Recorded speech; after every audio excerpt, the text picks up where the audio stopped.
Hello student, आप सभी कैसे हैं। और आज हम साइंस का जो फिज़िक्स का मैं सेशन लेके चल रहा था उसका आज डे 3 का वीडियो आज आपके समक्ष मैं रिकॉर्ड कर रहा हूं, जिसमें पिछले चैप्टर में हमने फिज़िक्स का पहला दर्पण, प्रकाश के परावर्तन और प्रतिबिंब के बारे में हम लोगों ने समझा था और सीखा था। ठीक है, आज हम लोग डे 3 में आज हम लोग प्रतिबिंब कितने प्रकार के होते हैं और प्रतिबिंब किसे कहते हैं और बाकी दर्पण में अंतर और किस दर्पण का किस में उपयोग किया जाता है, विभिन्न दर्पणों का उपयोग और चिन्ह परिपाटी को हम लोग आज के वीडियो में कवर करने वाले हैं।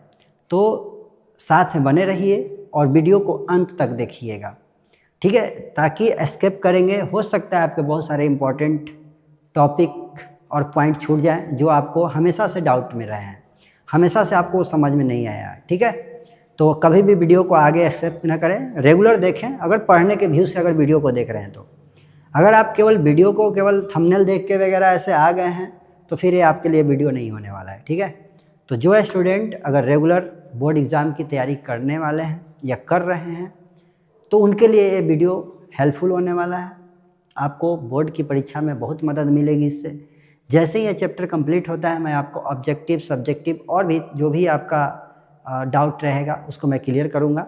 आप लोगों को मैं बार बार बोल रहा हूँ कि यदि आपको लगता है कि लाइव क्लास लिया जाए तो आप सभी कमेंट में ज़रूर बताएं। उसके बाद मैं लाइव आपको क्लास लूँगा और फिर जुड़ करके साथ में पढ़ेंगे, है ना। और आपका कमेंट हमारे लिए महत्वपूर्ण है, ज़रूर कमेंट करें, लाइक करें और अगर चैनल पर पहली बार आए हैं तो सब्सक्राइब कर लें ताकि हमारा वीडियो आपको जैसे ही अपलोड हो आपको मिले और आप उसका लाभ उठाएं। ठीक है, तो हम आते हैं अपने टॉपिक पे जो हमारा आज डे 3 का वीडियो आपको मिलने वाला है फिजिक्स का चैप्टर 1 का। ठीक है, तो डे 3 के वीडियो में हम लोग आज कवर करेंगे प्रतिबिंब के और चिन्ह परिपाटी को। ठीक है,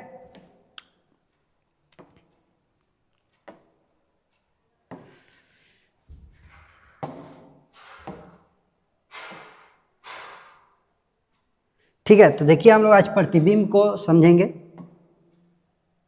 पिछले चैप्टर में हम लोगों ने देख लिया है, तो जो भी आप अगर पहली बार आप वीडियो को देख रहे हैं तो अब जो डे 1 और डे 2 का वीडियो अगर नहीं देखे हैं फिजिक्स का तो आप डिस्क्रिप्शन में जा करके आप देख लीजिएगा। डे 1 डे 2 का लिंक दिया गया है, आप उसमें से देख सकते हैं। ठीक है, चलिए आज हम लोग समझने वाले हैं क्या, प्रतिबिंब को। प्रतिबिंब हम जिसको इमेज बोलते हैं। देखिए सबसे पहली बात चीज़ है कि प्रतिबिंब और छाया दोनों अलग अलग चीज़ है। प्रतिबिंब और छाया को एक मत समझिएगा। प्रतिबिंब जैसे समझ लीजिए कि आईना के सामने हम लोग खड़े होते हैं तो जो हम देखते हैं अपने को वो प्रतिबिंब है, ना कि वो छाया है। छाया किसी भी प्रकाश स्रोत के बीच में अगर अवरोध उत्पन्न होता है यानी अपारदर्शी वस्तु आ जाती है तब उसका शैडो बनता है। शैडो का कलर हमेशा ब्लैक रहता है यानी अंधेरा रहता है। काला जो हमें दिखाई देता है वही है शैडो यानी कि परछाई। यहाँ हम प्रतिबिंब को पढ़ रहे हैं यानी कि इमेज। प्रतिबिंब हम जिस कलर का पहने होते हैं उसी कलर का दिखाई देता है। दर्पण में आप अगर रेड शर्ट पहन के अगर सामने खड़े होते हैं तो आपको रेड शर्ट ही दिखाई देगा, लेकिन आप किसी लाइट सोर्स के अगर बीच में, स्रोत के, प्रकाश स्रोत के बीच में अगर खड़े हो जाते हैं तो आपका रेड शर्ट हो या ग्रीन शर्ट हो आपका हमेशा परछाई जो होता है काला बनेगा। तो मेन बेसिक ये याद रखिएगा, शैडो अलग चीज़ है और इमेज अलग चीज़ है। प्रतिबिंब को इमेज बोलते हैं। ठीक है, शैडो हमेशा लाइट स्रोत के बीच में अपारदर्शी वस्तु के आने से बनता है। ठीक है, चलिए प्रतिबिंब हम समझते हैं किसको बोलते हैं। प्रतिबिंब किसी बिंदु स्रोत से, बिंदु स्रोत का मतलब होता है कोई भी स्रोत जहाँ से लाइट निकले, आती प्रकाश की किरणें परावर्तन या अपवर्तन के बाद, अब यहाँ पे दो चीज़ लिखे हैं, परावर्तन और अपवर्तन, क्योंकि दोनों सिचुएशन में प्रतिबिंब बनता है। परावर्तन के समय में भी प्रतिबिंब बनता है और अपवर्तन के समय में भी प्रतिबिंब बनता है। तो इस बात को ध्यान रखिएगा। चैप्टर 1 में हम परावर्तन को भी पढ़ रहे हैं, फिर उसके बाद हम अपवर्तन को पढ़ेंगे। ये दर्पण में होता है और ये लेंस में होता है, याद रखिएगा। ये जो परावर्तन होगा वह दर्पण में होगा और इसको जो हम पढ़ेंगे वह लेंस में पढ़ेंगे। ठीक है, तो परावर्तन या अपवर्तन के बाद जिस बिंदु पर आकर मिलती है या मिलती हुई प्रतीत होती है, ठीक है, ऐसा मिलेगा रियल में आकर के या लगेगा कि मिल रहा है। अब ये बात क्यों लिखा हुआ है कि जब रियल में आके मिलेगा तो वहाँ बनता है वास्तविक प्रतिबिंब। अगर मिलता हुआ प्रतीत होता है तब वहाँ बनता है काल्पनिक प्रतिबिंब। ठीक है ना, इसीलिए लिख रहे हैं दोनों चीज को कि किसी बिंदु स्रोत से आती प्रकाश की किरणें परावर्तन या अपवर्तन के बाद जिस बिंदु पर आकर मिलती है या मिलती हुई प्रतीत होती है उसे उस बिंदु स्रोत का हम क्या कहते हैं, प्रतिबिंब कहते हैं। ये परिभाषा आपको परावर्तन हो या अपवर्तन है, दोनों में बने प्रतिबिंब का डिफिनीशन यहाँ से हो जाता है। ठीक है, अब यहाँ पे हमको प्रतिबिंब तो समझ में आ गया कि कितने प्रकार के बनेंगे, 2 प्रकार के। जब रियल में आके मिलेगा तो वास्तविक, अब मिलता हुआ प्रतीत होगा तो काल्पनिक। तो इसी चीज़ को अब बोला जाता है कि प्रतिबिंब कितने प्रकार के होते हैं। तो 2, पहला वास्तविक यानी कि जिसको हम बोलते हैं रियल इमेज, दूसरा काल्पनिक प्रतिबिंब जिसको हम आभासी प्रतिबिंब भी बोलते हैं, जिसको हम इमेजिनरी इमेज बोलते हैं, कल्पना किया हुआ। रियल में वहाँ आकर के 2 लाइन, 2 परावर्तित किरणें आकर के टकरा के मिलती नहीं है बल्कि मिलता हुआ प्रतीत होता है, ऐसा लगता है। ठीक है, इसके बारे में हम लोग आगे देखते हैं, समझ में आ जाएगा इमेज के थ्रू। देखिए यहाँ पे क्या लिखा गया वास्तविक प्रतिबिंब में, वास्तविक प्रतिबिंब में लिखा गया कि देखिए सेम चीज लिखा गया कि किसी बिंदु स्रोत से आती प्रकाश की किरणें परावर्तन या अपवर्तन के बाद सेम लिखा जा रहा है। देखिए खाली सिर्फ आकर लिखा गया है कि वास्तव में आकर मिलती है। वास्तव का मतलब सचमुच, यानी कि रियल में आकर के किरणें मिलती है तो उसे हम वास्तविक प्रतिबिंब कहते हैं। ठीक है, चलिए नेक्स्ट हम यहाँ पे समझ लेते हैं दूसरा काल्पनिक प्रतिबिंब को। देखिए काल्पनिक प्रतिबिंब क्या कह रहा है, काल्पनिक प्रतिबिंब जिस बिंदु स्रोत से आती प्रकाश की किरणें परावर्तन या अपवर्तन के बाद जिस बिंदु पर आती यानी कि निकलती हुई प्रतीत होती है, जिस बिंदु से लगेगा कि निकल रहा है उसे उस बिंदु स्रोत का हम क्या कहते हैं, काल्पनिक प्रतिबिंब। चलिए ये तो परिभाषा है, आप समझ लीजिए। यहाँ आप इमेज के थ्रू आप समझ सकते हैं बारीकी से। देखिए इमेज में आप अच्छे से समझ लीजिएगा कि कौन सा इमेज वास्तविक है और कौन सा इमेज काल्पनिक है। आप बताइए, ये इमेज देख के आप बताइए तो कि कौन सा वास्तविक और कौन सा काल्पनिक लग रहा है। तो ये जाहिर सी बात है कि वास्तविक है, ये क्या है, काल्पनिक है। वास्तविक कैसे है, देखिए यहाँ ये हमारा दर्पण है। ठीक है, ये हमारा दर्पण है, पीछे में रचित किया हुआ भाग है, कोटिंग पार्ट है। ठीक है, इसके बारे में बेसिक जो जानकारी है आपको वीडियो 1 और वीडियो 2 में बताया गया है इस चीज़ को। इसीलिए मैं बोल रहा हूँ कि आप अगर ये वीडियो आज डे 3 का वीडियो देख रहे हैं तो डे 1 और डे 2 का पहले देख करके आइए। ठीक है, आपको बेसिक कंसेप्ट क्लियर हो जाएंगे। ये कौन सा दर्पण है तो आप जान रहे होंगे, ये अवतल दर्पण है। ठीक है, अवतल दर्पण। अवतल दर्पण में देखिए यहाँ कोई ऑब्जेक्ट रखा गया यानी कोई वस्तु रखा गया है, वस्तु रखा गया यहाँ से। देखिए जब भी हम किरण आरेख अभी बताएंगे थोड़ी देर में, ये सेशन कंप्लीट करने के बाद मैं किरण आरेख पे आऊँगा। किरण आरेख कैसे बनाए जाते हैं, बोर्ड एग्जाम में भी आपको एक किरण आरेख आ जाते हैं। किसी वस्तु को दर्पण के किसी स्थान पर रखा जाता है और बोला जाता है कि उसका किरण आरेख बनाइए और प्रतिबिंब की स्थिति और प्रकृति को बताइए। तो उस समय हमें किरण आरेख बनाने आना चाहिए और बेसिक एकदम बहुत से आसान तरीके से आपको बताऊंगा। एक बार अगर आप अच्छे से देख लेंगे किरण आरेख को, समझ जाएंगे तो फिर आपको कैसा भी दे दे आप उसको बना देंगे। ठीक है, देखिए ये हमारा कौन है, अवतल दर्पण। वस्तु को हमने रखा है, देखिए यहाँ क्या है, मुख्य फोकस। ठीक है, मुख्य फोकस। और यहाँ क्या है हमारा, वक्रता केंद्र। ठीक है, ये हमारा क्या है, दर्पण का ध्रुव। तो ठीक है, दर्पण के ध्रुव और वक्रता केंद्र के बीच में जो जगह होता है उसी को हम बोलते हैं, उसी स्थान को, उसी बिंदु को हम बोलते हैं मुख्य फोकस। ठीक है, यानी कि और ध्रुव और मुख्य फोकस के बीच की दूरी को बोलते हैं फोकस दूरी और उसको स्मॉल f से सूचित करते हैं। ध्रुव और वक्रता केंद्र के बीच की दूरी को कहते हैं वक्रता त्रिज्या और उसको हम r से सूचित करते हैं। यहाँ एक रिलेशन बनता है f = 2f = r, है ना, यानी f = यहाँ से हो जाएगा r/2। ठीक है, यानी कि फोकस दूरी जो होती है वक्रता त्रिज्या की क्या होती है, आधी। ठीक है, यानी बीचे बीचे होता है तो आधी होती है। तो ये रिलेशन हम प्रूव भी करेंगे, बाद में देखेंगे। हम यहाँ जो बात कर रहे हैं प्रतिबिंब की रचना को समझने के लिए, उसको आगे समझते देखिए। तो यहाँ हमने वो ऑब्जेक्ट को रखा कि इसके मुख्य फोकस और वक्रता केंद्र के बीच में। यहाँ से किरणें एक निकली समानांतर गई, किसके, मुख्य अक्ष के। समानांतर किरणें दर्पण से पर टकराती हैं, वहाँ से वो मुख्य फोकस से होकर गुजर जाती है। दूसरी किरणें क्या होती है, मुख्य फोकस से जाती है, दर्पण से टकराती है और वो पैरेलल हो जाती है। दोनों किरणें आके इस जगह पे मिलती है और यहाँ पे हमारा प्रतिबिंब का निर्माण होता है। यहाँ देखिएगा कि वह जो वस्तु है उसका हम ऊपर की ओर शीर्ष दिखा रहे हैं, ठीक है। एरो देखिए, एरो हम यहाँ पे ऑब्जेक्ट को ऐसे बना रहे हैं, यहाँ पे हम प्रतिबिंब में क्या बना रहे हैं, ऑब्जेक्ट को ऐसे, सॉरी प्रतिबिंब को, इमेज को ऐसे बना रहे हैं। इसका मतलब क्या है कि इसके सापेक्ष ये जो है उल्टा है, ठीक है। वस्तु की अपेक्षा ये क्या है, उल्टा बन रहा है। इसका मुंडी ऊपर की ओर है यानी सर ऊपर की ओर है, और इसका सर किधर है, नीचे की ओर, यानी कि प्रतिबिंब उल्टा बन रहा है। यानी कि ऐसे उल्टा समझ सकते हैं कि ये मुख्य अक्ष है यानी प्रिंसिपल एक्सिस है, प्रिंसिपल एक्सिस के ऊपर में बन रहा है और ये प्रिंसिपल एक्सिस के नीचे में बन रहा है, यानी कि मुख्य अक्ष के ऊपर बन रहा है और यहाँ मुख्य अक्ष के नीचे बन रहा है। तो इससे भी समझेंगे कि उल्टा बन रहा है, ठीक है। तो देखिए ये हमारा प्रतिबिंब जो उल्टा बना यही है वास्तविक। तो वास्तविक प्रतिबिंब की एक खास पहचान है कि वो उल्टा बनेगा। तो जब भी कोई कहे कि कौन प्रतिबिंब उल्टा होता है तो सीधे बोलिएगा कि वास्तविक प्रतिबिंब उल्टा होता है, ठीक है, समझ में आ गया। वास्तविक प्रतिबिंब वस्तु के अपेक्षा हमेशा उल्टा बनेगा और वास्तविक कटान से बनता है। वास्तविक कटान का मतलब कि किरणें परावर्तन से जाने के बाद रियल में यहाँ पे मिल रही है, ऐसा नहीं कि मिलता हुआ प्रतीत हो रहा है, इसलिए इसको हम बोलते हैं वास्तविक प्रतिबिंब। यहाँ देखिए काल्पनिक प्रतिबिंब कैसा बनेगा, देखिए सेम दर्पण लिए हैं हम, ये भी अवतल दर्पण ही है, रचित किया हुआ भाग इसमें भी राइट साइड है। यहाँ वस्तु सिर्फ रखा गया है मुख्य फोकस और ध्रुव के बीच में। देखिए यहाँ पे बहुत छोटा सा वस्तु रखा गया है, इसका देखिए इसमें भी सिर ऊपर की ओर दिखाया गया है। यहाँ से किरणें जाती है पैरेलल और मुख्य फोकस से होकर गुजर जाती है, फिर यहाँ से किरणें जाती है दर्पण में और वक्रता केंद्र से होकर के गुजर जाती है।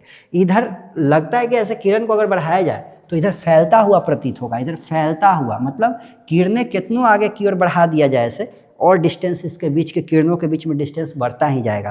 तो इधर तो मिलने की संभावना नहीं है कि परावर्तित किरणें इधर आके कहीं मिल सकता है। संभावना क्या है, संभावना ये है कि यदि इस किरण को यदि आगे इस तरफ खींचा जाए तो यहाँ पे लगेगा कि इस साइड में कहीं मिल सकता है, जबकि दर्पण के इस साइड किरण आ ही नहीं सकता है, क्योंकि दर्पण है तो इसका कोटिंग किया हुआ भाग राइट साइड है। तो किरणें आपको पता है ना, लाइट पता है ना, दर्पण को पार करके उस तरफ तो नहीं निकलेगा। लेकिन यहाँ से कोई व्यक्ति यदि आंख से देखे, अगर मैं यहाँ से ऐसे देखूँ तो एक किरण जो है फैलता हुआ आ रहा है ना, तो लगेगा कि इसका एक कहीं पॉइंट है, दर्पण के उस जगह पे एक पॉइंट है जहाँ से किरणें निकलना शुरू की है और ये अभी फैलते जा रही है, ठीक है। तो इसको कहाँ पे से निकल रही है, क्योंकि यहाँ तो दूरी पे है, दो किरणें आपस में सटी नहीं है, तो ये मान लिया जाता है कि दर्पण के पीछे कोई ऐसा बिंदु है जहाँ आगे इधर में बढ़ाया जाए तो एक किरणें उस जगह पे जाकर के क्या हो सकती है, मिल सकती है। और इस किरण को दर्पण के पीछे साइड में हम इसीलिए dot dot dot dot line से ऐसे क्या करते हैं, उसी सीध में स्केल के थ्रू रख करके हम मिलाते हैं, तो एक किरणें आपस में आकर के इस जगह पे मिल जाती है। तो जहाँ पे किरणें मिलेगी वहीं पे हमारा प्रतिबिंब का क्या होगा, निर्माण होगा। तो देखिए यहाँ पे हमने वस्तु रखा था मुख्य अक्ष के ऊपर में, हाँ छोटा वस्तु को रखा था, बट हमारा मुख्य अक्ष के ऊपर में ही प्रतिबिंब का निर्माण हुआ है।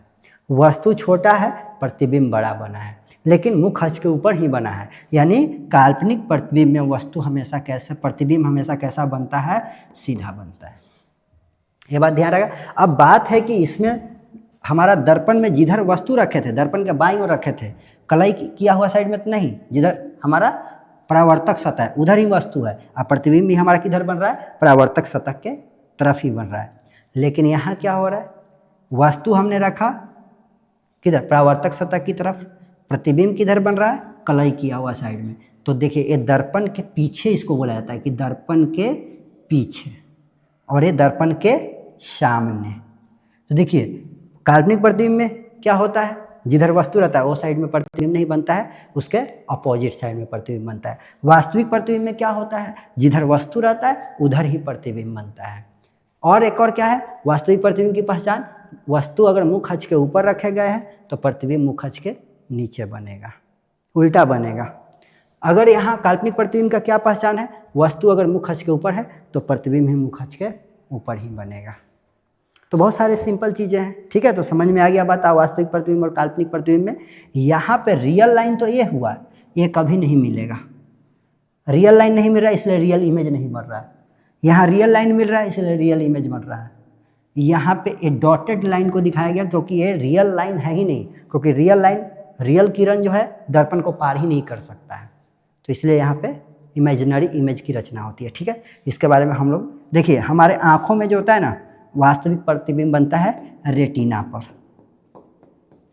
ठीक है, इसको हम लोग फिल्म के जो पर्दे होते हैं ना, फिल्म में जब पर्दे पे प्रोजेक्टर के थ्रू जब सिनेमा चलता है तो वहाँ भी वास्तविक प्रतिबिंब ही चलाया जाता है। वास्तविक प्रतिबिंब उल्टा, जो कि जा करके वहाँ पे क्या हो जाता है, पर्दा पे सीधा हो जाता है।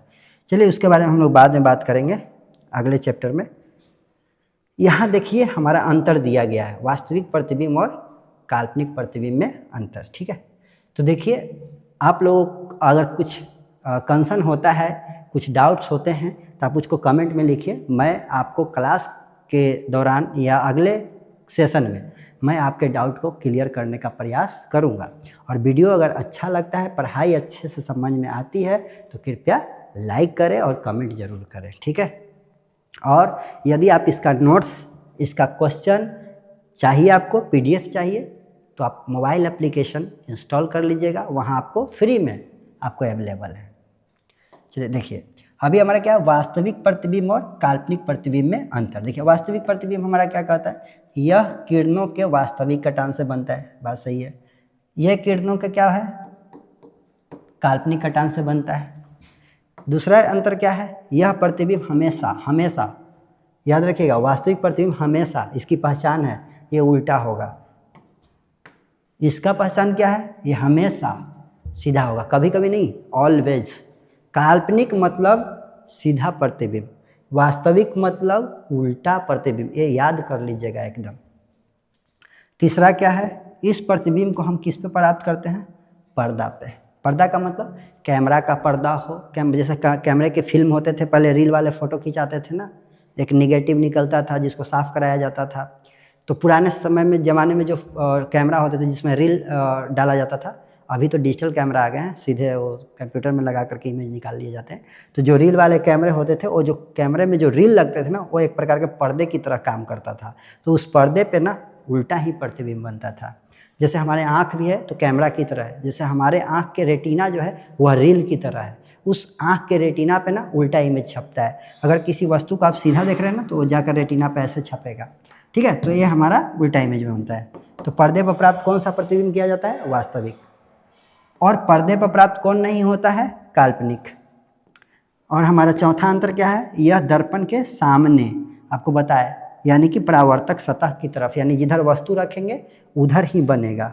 और यह दर्पण के पीछे, अर्थात परावर्तक सतह के पीछे, यानी रचित किया हुआ साइड में बनेगा। ठीक है, अपोजिट साइड में। कौन सा प्रतिबिंब, काल्पनिक प्रतिबिंब। तो यहाँ देख लिए वास्तविक प्रतिबिंब और काल्पनिक प्रतिबिंब में अंतर। बोर्ड एग्जाम में भी ये अंतर आते हैं, लिखने के लिए आते हैं, दर्पण में अंतर लिखने आते हैं। देखिए अब समतल दर्पण में बने प्रतिबिंब की विशेषता। समतल दर्पण में तो समझ लीजिए, सबसे पहले जो समतल दर्पण में जो इमेज बनता है ना, वो बहुत ही सिंपल है। कैसे, एक समतल दर्पण ऐसे बना लीजिएगा, कलई कर लीजिएगा, एक मुखच दे दीजिएगा, ध्रुव हो जाएगा, वस्तु को रखिएगा, वस्तु से किरण निकालिएगा। देखिए किरण हम निकाल रहे हैं, यहाँ से किरण निकलेगा, सीधे जाएगा। ठीक है, और किरण जो है वो 90 डिग्री पर अगर जाएगा तो वापस इसी दिशा में लौटेगा। तो इसको हम डॉट डॉट से मिलाएंगे, क्योंकि हम जानते हैं कि समतल दर्पण में हमारा काल्पनिक प्रतिबिंब बनता है, क्योंकि जाएगा 90 डिग्री पर, वापस लौट के आ जाएगा। ठीक है, परावर्तन का नियम आपको पता होगा, जितना डिग्री पर जाता है उतना ही डिग्री पर लौटता है, तो जाएगा लौट जाएगा। ठीक है, दूसरा क्या होगा हमारा किरण, दूसरा किरण हमारा यहाँ से जाएगा, ध्रुव पे जाएगा, बताया ना, P ध्रुव, दर्पण का ध्रुव है।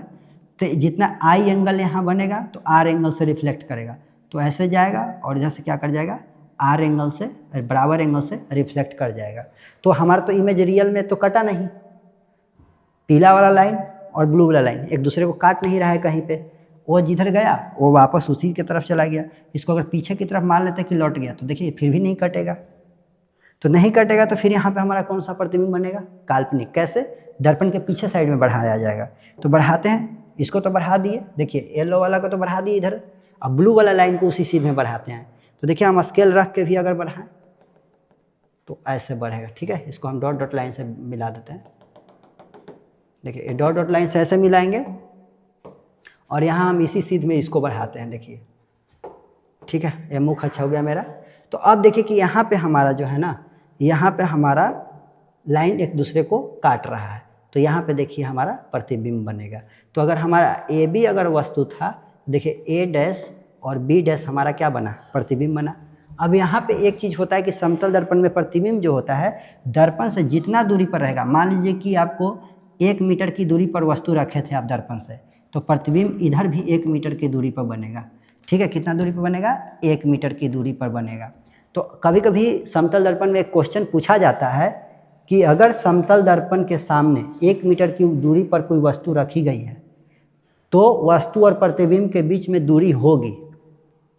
कई बच्चे 1 मीटर मारते हैं, तो गलत है। देखिए दर्पण से 1 मीटर की दूरी पर तो वस्तु रखा गया है।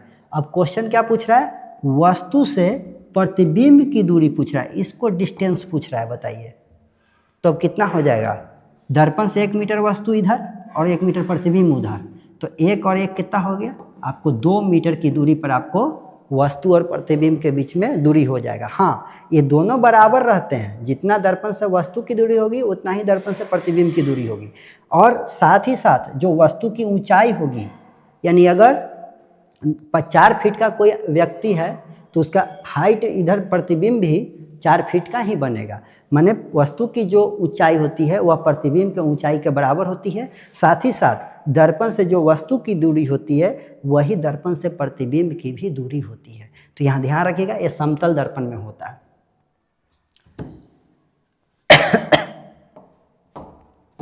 नेक्स्ट हम देखते हैं, देखिए इसमें दर्पण में बने प्रतिबिंब की विशेषता देखिए। पहला, इसमें बना प्रतिबिंब हमेशा क्या होता है, काल्पनिक, वास्तविक बनने की संभावना नहीं है, अभी हमने दिखा दिया। इसमें बना प्रतिबिंब सदैव क्या होता है, सीधा। इसमें बना प्रतिबिंब हमेशा वस्तु के बराबर आकार का होता है और इसमें प्रतिबिंब बराबर दूरी पर बनता है, यानी जितना दूर दर्पण से वस्तु रहेगा उतना ही दूर दर्पण से प्रतिबिंब बनेगा। इसमें पार्श्व परावर्तन होता है। वेरी गुड, पार्श्व परावर्तन छूट गया। देखिए पार्श्व परावर्तन बताते हैं। पार्श्व परावर्तन का मतलब होता है कि वैसा परावर्तन जिसमें आप किसी भी वस्तु का राइट हिस्सा लेफ्ट लगे और लेफ्ट हिस्सा राइट लगे। हम दर्पण के सामने खड़े होते हैं तो जो हम अपने दाएं हाथ को अगर मूव करते हैं, दाएं हाथ को हिलाते हैं, तो देखिएगा कि आपको जो प्रतिबिंब होगा उस प्रतिबिंब तो आपको अपोजिट दिखेगा, उसका बायां हाथ हिलेगा। जैसे मान लीजिए कि कोई लेटर आप दर्पण के सामने ले जाइए, मान लीजिए दर्पण है और इसके सामने आप आर अक्षर लिखिए। अभी दर्पण में आपको ऐसा तो दिखेगा नहीं, आपको दर्पण में कैसे दिखेगा, ऐसा दिखेगा। देखिए ये आप आर ऐसे लिख करके दर्पण के सामने ले जाइएगा तो दर्पण के सामने आपको आर इस तरह से दिखेगा। अगर आप दर्पण के सामने अगर आप पी ऐसे लिखेंगे तो दर्पण में आपको पी ऐसे दिखाएगा।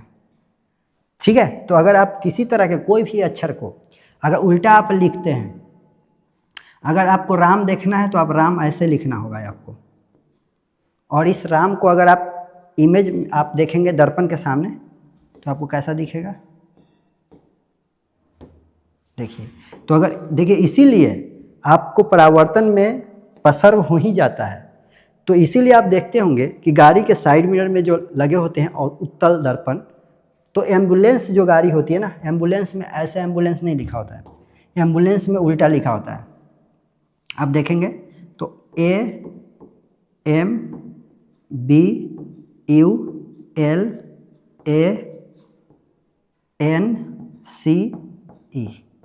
एम्बुलेंस ऐसे लिखा होता है एम्बुलेंस। अब ये हमने जो लिख रखा है इसको आप दर्पण के सामने देखिए स्क्रीनशॉट ले करके, ये आपको एम्बुलेंस आपको सीधा दिखाई देगा। अब यहाँ हम इधर राइट साइड से ए चालू किए हैं, लेकिन दर्पण में आप जब देखेंगे ना तो AMBULANCE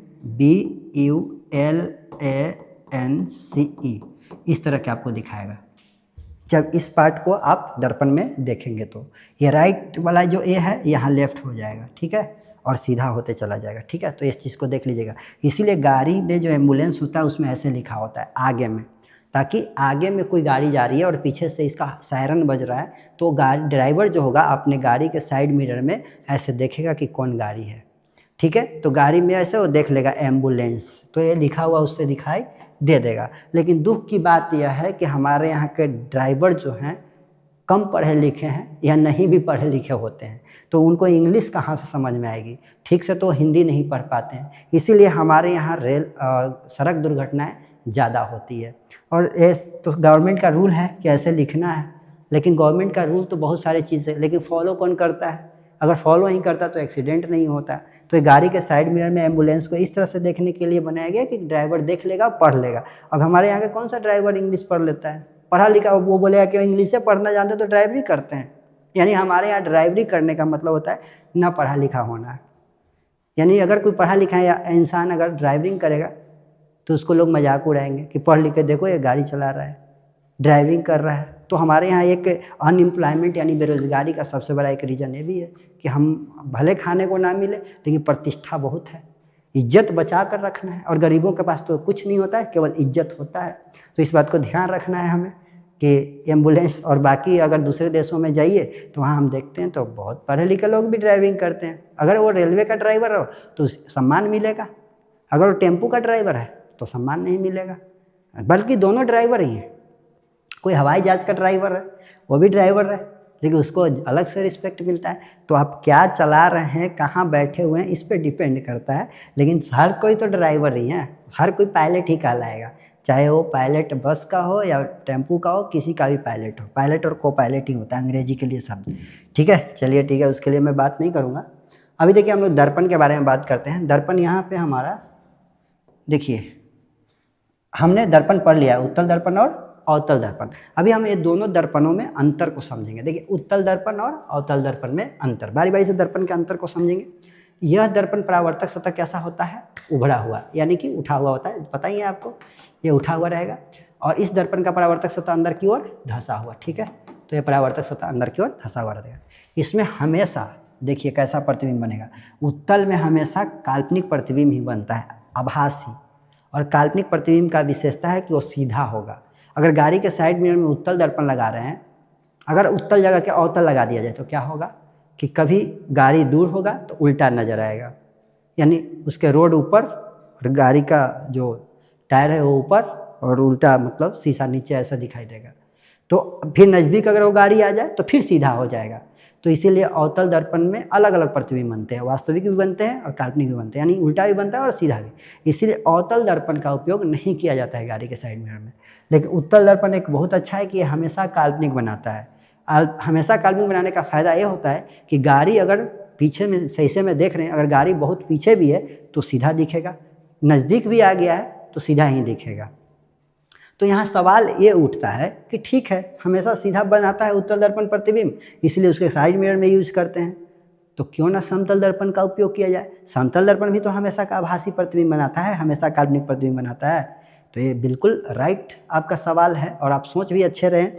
लेकिन एक बात सोचिए कि समतल दर्पण में हमने एक और बात बताया कि जो प्रतिबिंब समतल दर्पण में बनता है ना, तो जितना हाइट का बनता है, जैसे 4 फीट हमने बोला कि 4 फीट का कोई वस्तु है तो उसका प्रतिबिंब भी हाइट उसका 4 फीट का ही होगा। तो अब बताइए कि इतना छोटा गाड़ी, ड्राइवर के बगल में शीशा लगा होता है साइड मिरर देखने के लिए, और उसमें बड़ा सा ट्रक का इमेज कैसे बनेगा, वो ढक जाएगा, छोटे से ही में ढक जाएगा, यानी उसका एक टायर भी दिखाई नहीं देगा इस शीशे में अच्छे से।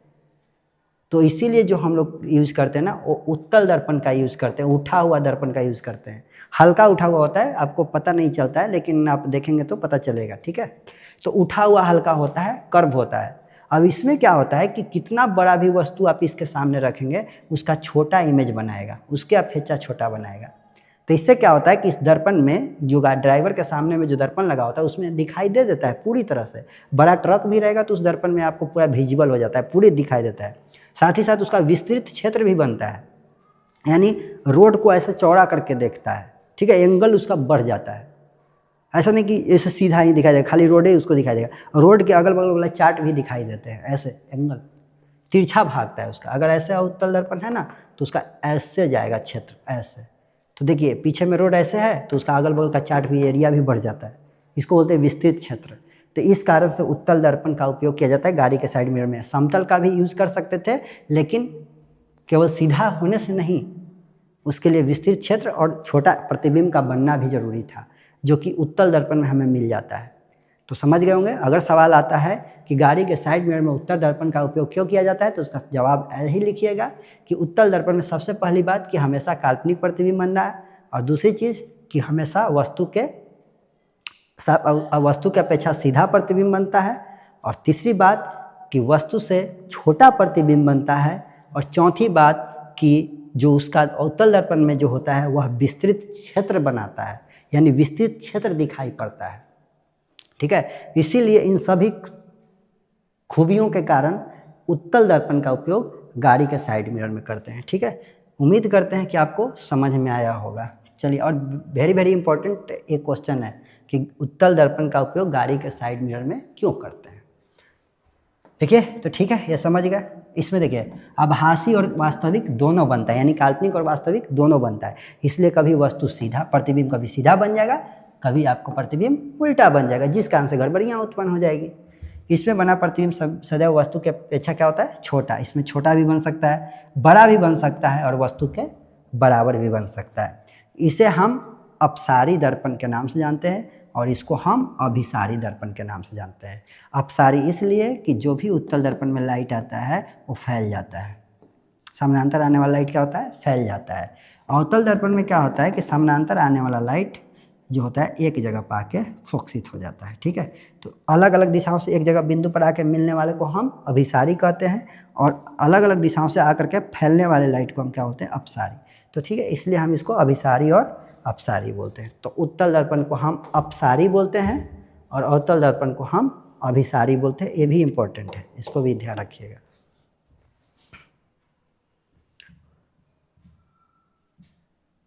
देखिए, हमारा नेक्स्ट वाला हमारा जो देखिए अंतर है वो है समतल दर्पण और उत्तल दर्पण में। ठीक है, समतल दर्पण में वस्तु के आकार के हमेशा बराबर बनता है, इसमें वस्तु की अपेक्षा हमेशा छोटा बनता है, इसका परावर्तक सतह समतल होता है, इसका परावर्तक सतह उभरा हुआ होता है। ये सभी इजी है, ये सब तो आप जानते ही हैं। और नेक्स्ट अगला क्या है, इसमें प्रतिबिंब दूरी सदैव वस्तु दूरी के बराबर होती है, इसमें प्रतिबिंब दूरी वस्तु दूरी के बराबर नहीं होती है, इसमें विस्तृत क्षेत्र बनता है, इसमें विस्तृत क्षेत्र नहीं बनता। सॉरी, उत्तल दर्पण है, इसमें विस्तृत क्षेत्र बनता है और ये अवतल दर्पण समतल दर्पण है तो इसमें विस्तृत क्षेत्र दिखाई नहीं देता। इसलिए तो बोले कि गाड़ी के साइड मिरर में यूज नहीं होता है और ये गाड़ी के साइड मिरर में यूज होता है। ठीक है, नेक्स्ट देखेंगे हम लोग। इसका नोट्स अगर चाहिए आपको डाला हुआ है, मैं बार बार बोल रहा हूँ, आप एक बार ध्यान रखिए। एप्लीकेशन जाइए, प्ले स्टोर पे सर्च कीजिए वर्मा एजुकेशन सेंटर, आपको एप्लीकेशन आएगा, इंस्टॉल करना as a student. As a parents का ऑप्शन आएगा, तो एज ए पेरेंट्स वाले बटन को आप ऑन नहीं करेंगे और केवल मोबाइल नंबर डालना है, आपको नाम लिखने हैं और OTP आएगा, OTP डालना है, फिर लॉगिन हो जाएगा, रजिस्टर्ड हो जाएंगे। उसके बाद उसमें आपको फ्री मटेरियल पे जा करके आपको लिखा हुआ है, आप जा करके देखेंगे तो free notes, free book material के लिए आप क्लिक करें, उस पर क्लिक करेंगे तो आप वहाँ चले जाएंगे, लिखा हुआ है उसमें फ्री PDF वगैरह। आप सब्जेक्ट वाइज भी जाकर सर्च कीजिएगा, जो डाला हुआ है वो दिख जाएगा, जो नहीं डाला हुआ है अभी ब्लैंक होगा। ठीक है, यहाँ हमारा क्या है, समतल दर्पण और अवतल दर्पण। देखिए, समतल दर्पण और अवतल दर्पण में, समतल दर्पण में प्रतिबिंब हमेशा वस्तु के आकार के बराबर, इसमें छोटा बड़ा बराबर सब बनता है। इसका सतह कैसा होता है, समतल। इसका परावर्तक सतह कैसा होता है, अंदर की ओर धंसा हुआ। इसमें प्रतिबिंब दूरी वस्तु दूरी के हमेशा बराबर बनती है, इसमें प्रतिबिंब दूरी सदैव वस्तु दूरी के बराबर नहीं होती है। इसमें बना प्रतिबिंब सदैव काल्पनिक होगा, काल्पनिक होगा तो सीधा तो होगा ही होगा। इसमें बना प्रतिबिंब काल्पनिक और वास्तविक दोनों, यानी कि सीधा और उल्टा दोनों प्रतिबिंब बनता है किसमें, अवतल दर्पण में। ठीक है, चलिए, ये सब चीज़ें आसान है। आपको जब दर्पण बता दिए, दर्पण समझा दिए, तो अंतर तो आप खुद भी लिख सकते हैं। यह है चिन्ह परिपाटी। चिन्ह परिपाटी मतलब हम दर्पण में मुख्य ध्रुव से किधर की ओर मापी गई दूरी ऋणात्मक होती है और किधर की ओर मापी गई दूरी धनात्मक होती है। तो इसको ज़्यादा समझने की जरूरत नहीं है, मैं आपको अलग बता देता हूँ चिन्ह परिपाटी को आसान तरीके से। ठीक है, और वहाँ से हम लोग प्रतिबिंब के निर्माण को भी समझ लेंगे। ठीक है, चिन्ह परिपाटी को मैं बाद में भी बताता हूँ अलग से, उसको छोड़ दीजिए, उसको इधर देखिए। यहाँ है आवर्धन। क्या है, आवर्धन। ठीक है, देखिए, एक क्वेश्चन आपको पूछता है आवर्धन से, मैग्निफिकेशन से, आवर्धन क्या होता है, तो इसको आसानी से समझिएगा कि आवर्धन होता क्या है। देखिए, आवर्धन यानी कि मैग्निफिकेशन, कोई भी चीज़ को, जैसे कि ये आपको दिखाई दे रहा है इतना बड़ा, तो आप कोई भी इमेज को क्या करते हैं, जूम करते हैं, तो जूम करने पे क्या होता है, बड़ा आकार का दिखाई देता है। तो आवर्धन यह बताता है कि ये रियल वस्तु से कितना गुना बड़ा आप उस वस्तु को अभी दिखा रहे हैं। मतलब अगर 1 मीटर है, ऐसे समझिए, 1 मीटर का है, 1 मीटर नहीं, ये तो आपको मान लीजिए 12 सेंटीमीटर का होगा, चलिए जितना भी हो, ये मान लीजिए कि 12 सेंटीमीटर का है। इसको जूम करके आप इसको 24 सेंटीमीटर का कर दिए हैं। कितना कर दिए हैं इसको, 24 सेंटीमीटर का। तो ऊपर लिख दीजिए 24 सेंटीमीटर। ठीक है, ऊपर क्यों लिखे मैं बताता हूँ। तो अभी 12 सेंटीमीटर इसका रियल वास्तविक साइज है, जूम करके कितना किए हैं 24 सेंटीमीटर। अब ये अब पूछेंगे कि कितना गुना ही बड़ा दिखाई दिया, तो सीधे आप बोलेंगे कि 2 गुना। 12 था 24 दिखाई दे रहा है तो 2 गुना, यही 2 गुना आपका आवर्धन है। तो ऐसे समझ लीजिए ना कि किसी वस्तु का अगर इसको हम 12 तिहाई 36 यानी इसको जूम करके इमेज को 36 सेंटीमीटर इतना बड़ा कर दें, अब मैं पूछूं कि इसका आवर्धन बताइए कितना गुना आप इसको बड़ा इमेज को किए हैं, तो आप बोलेंगे 3 गुना। कैसे? 12 सेंटीमीटर इसका ओरिजिनल साइज है, जूम करके इसको 36 सेंटीमीटर कर दिए यानी 3 गुना बढ़ा दिए, 12 तिहाई 36, यही 3 गुना जो है आवर्धन है। ठीक है, तो आवर्धन कैसे निकलता है? तो भागा दे करके, भागे तो दिए होंगे ना, 36 सेंटीमीटर में 12 सेंटीमीटर से तो 3 आया, तो 3 सेंटीमीटर तो आया नहीं। क्यों? देखिए 24 सेंटीमीटर हमने बड़ा करके देखा था, इसका ओरिजिनल साइज क्या था? ये ओरिजिनल साइज कितना है? 12 सेंटीमीटर। इसको हम जूम करके कितना कर दिए हैं? 24। अब आपको बोल रहे हैं कि हमको बताइए इसका आवर्धन बताइए, तो यही है आवर्धन m। आवर्धन को m से सूचित करते हैं। तो जूम किए तो उसका क्या बना? ओरिजिनल था कि प्रतिबिंब था उसका, तो प्रतिबिंब, तो इसीलिए हम बोलते हैं कि जो जूम किए वो उसका प्रतिबिंब है, यानी प्रतिबिंब की ऊंचाई है। जो रियल में वस्तु है वह वस्तु की ऊंचाई है। तो रियल में वस्तु की ऊंचाई कितना था? 12 सेंटीमीटर। जूम किए तो वो तो ये तो वस्तु ओरिजिनल ये है, लेकिन जूम किया हुआ तो इसका प्रतिबिंब है, ये तो है नहीं, इसी का एक डुप्लीकेट है। तो डुप्लीकेट का साइज कितना था? 24। ओरिजिनल का साइज कितना था? 12। सेंटीमीटर से सेंटीमीटर कट गया, 12 दूनी का 24, कितना आया? 2 या 2/1, ये भी कर सकते हैं। तो 2/1 का मतलब क्या हुआ? 2। यही हमारा आवर्धन आया 2। देखिए तो यहाँ पर ही आवर्धन जो होता है एक अनुपात हो जाता है। किसका अनुपात हो जाता है? तो प्रतिबिंब की ऊंचाई का और वस्तु की ऊंचाई का। इसी को हम आवर्धन को बोलते हैं कि आवर्धन बराबर फार्मूला होता है कि height of image HI/HO, height of object, यानी कि प्रतिबिंब की ऊंचाई बटा वस्तु की ऊंचाई। तो आसान तो है ना। अगर आप वस्तु को ऊंचाई को ऊपर कर देंगे तो फिर उल्टा आ जाएगा ना, यानी उल्टा आ जाने का मतलब है कि प्रतिबिंब छोटा बन गया।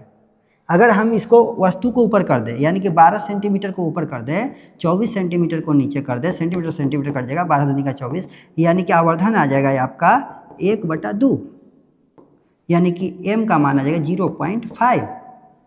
1 से कम का मतलब है कि ये वस्तु से अधिया गया, यानी प्रतिबिंब छोटा बन गया।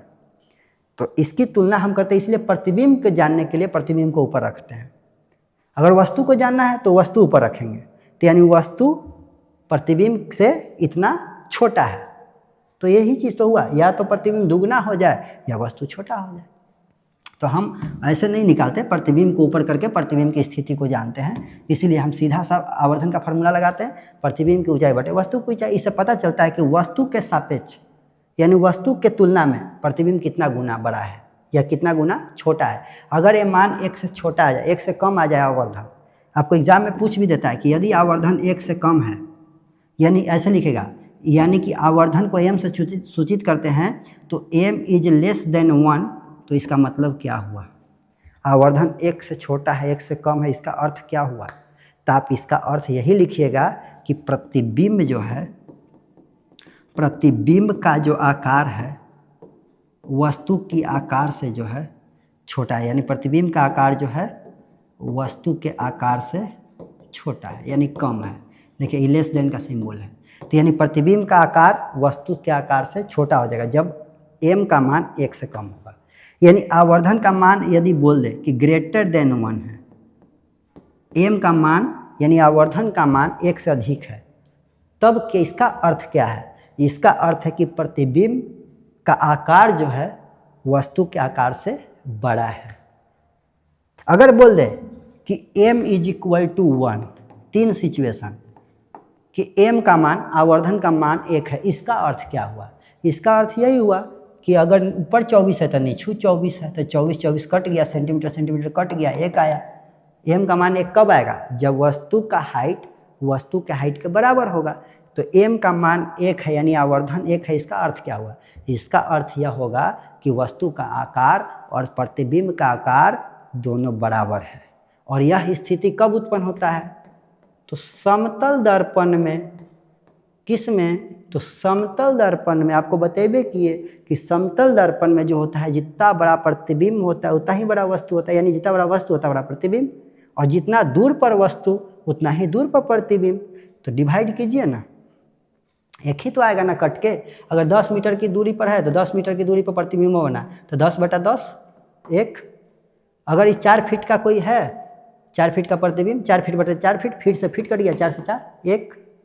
तो ये पूछता है कई बार, ध्यान रखिएगा कि समतल दर्पण का आवर्धन कितना होता है। ध्यान रखिएगा, हमेशा ऑलवेज आंसर याद रखिएगा कि समतल दर्पण का आवर्धन 1 होता है। आवर्धन 1 से कम है, इसका अर्थ क्या है? इसका अर्थ यही है कि प्रतिबिंब वस्तु से छोटा है। आवर्धन 1 से बड़ा है, इसका अर्थ क्या है?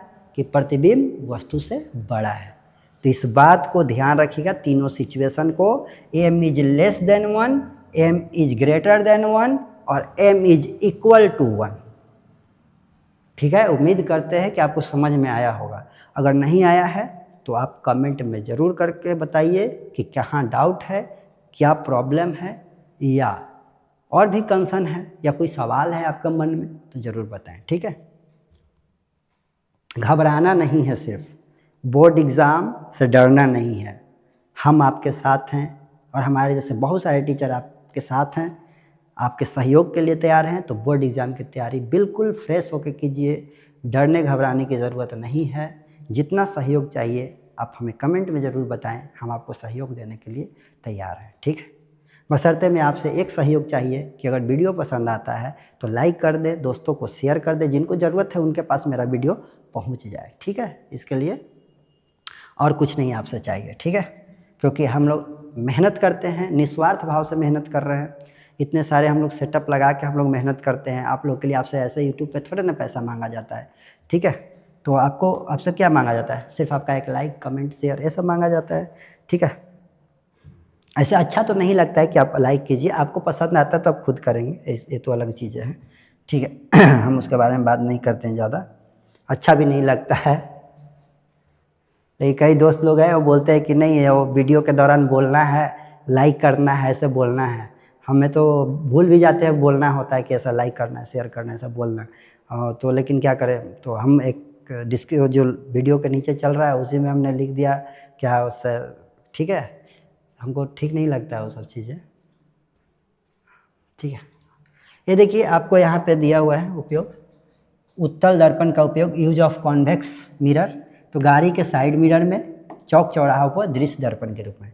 ये चौक चौराहा पर इसलिए होता है कि जहाँ पे मान लीजिए कि 4 रास्ते ऐसे जाते हैं ना, ऐसा, तो मान लीजिए कि इस इधर कुछ दीवार है या घर है, इसको इधर जाना है, मुड़ना है, टर्निंग है, और ये गाड़ी ऐसे मुड़ेगी और उधर से भी कोई गाड़ी आ रही है तो ये टकरा सकता है।